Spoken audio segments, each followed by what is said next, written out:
केसटा को आम टे समस्ते बुझा दरकार केसटा गोटे रकम तदंत है ताधे चार्जसीट दिगला जन को अभियुक्त देखागला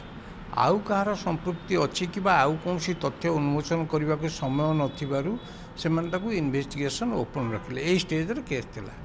वर्तमान कथा होची जो पुणी प्रक्रिया आरंभ होती क्राइम ब्रांच तरफ एटा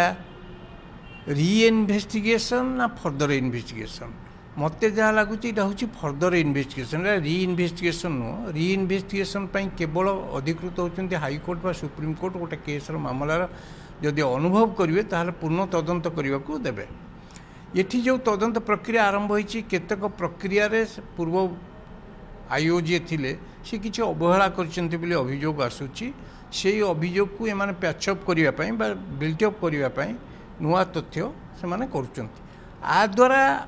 लोकंर जो परसेप्शन रही जे ये हत्या नवदास हत्याकांड रे गोपाल एकुटिया अपराधी नुह ताकू को प्रवचना दि जाता पछरे किए अच्छा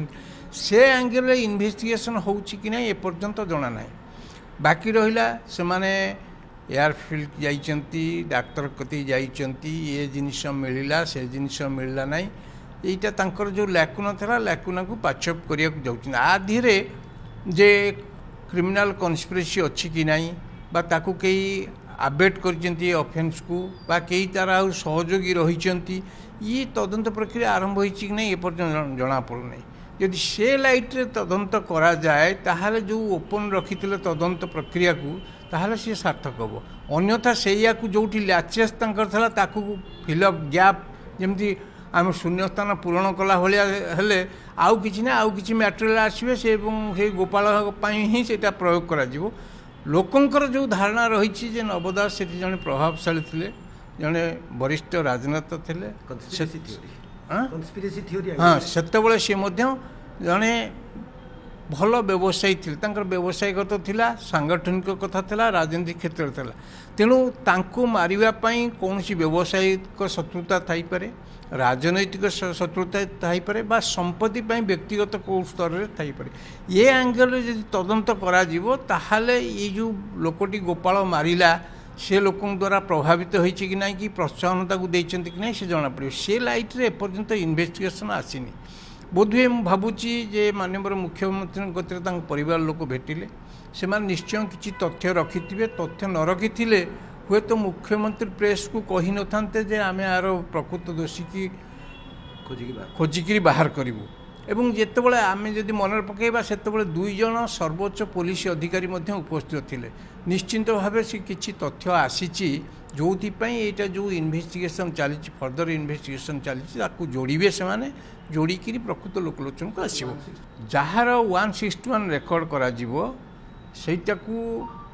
साक्षी जी हे करागला 161 स्टेटमेंट मुदलाबा जो मान सन्देह अच्छी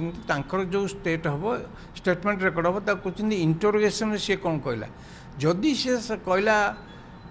एविडेंस एक्टर 27 धारा को आसो जे सी कहीकि जहाँ लुचेची घटनार जिनिस जहाँ लुचेची कहीं जापार ताकू जदि से नहीं जीव ताधे तार दस्तखत आसो बाकी तार जो स्टेटमेंट रही से स्टेटमेंट दस्तखत आसबनी साक्षी मानकर 161 दस्तखत रही बोधहुए मु भावुची ये करुँच आमर गोटे परसेप्शन है गुली माड़ है नवदास को सेठी हॉस्पिटल निगला एयर लिफ्ट होकर गोटे प्राइवेट हॉस्पिटल को आणला एठी डिक्लेयर कले डेथ आधे किसी ना कि लोक धारणा है से इनस्टांट डेथ हो जगार हो डाक्तखाना डेथ हो जाइए गोटे प्रहसन करागला ये धारणा है वाइप आउट कर दूरीकरण करने प्रकृत जदि होता है सेठू कन्स्पिरेसीटा जना पड़ो जे कहीं से मृत डिक्लेयर न करी एयर लिफ्ट करके आनिले बोधहुए से एंगल को जानापी तदंत बर्तमान चली डाक्तर मान पचार से एयरफील्ड की जाकरी से पचार ये कथा से बोधहुए भावुची मु जानूनी एंगल ऑफ इन्वेस्टिगेशन किंतु से बोधे प्रयास आरंभ होती जे आ पछरे किए अच्छा बाहर करने प्रयास आरंभ इन्वेस्टिगेशन होची जे चार्जसीट दबार गोटे समय सीमा निर्धारण कर आम एमती गोटे लोक को जिते दिन जाए बांधिकी रखिपारानी जदि आम तदंत प्रक्रिया न सारिबा जदि आम करवा ताहले से तार जमीन जीवार अधिकार आसीजिव ताकू कहीं अटकई पारे ताकू बेले बेले प्रतिहत करने जहाँ कलेक्शन करता मैटेरियल चार्जसीट दे दियंती कोर्ट को प्रार्थना करती जे आमको पुणी अनुमति दि जाऊ आम पुणी फर्दर इन्वेस्टिगेशन जारी रखू ये है गोटे प्रक्रिया। द्वितीय प्रक्रियाटी हूँ धरतु गोटे केस चार्जसीट होगला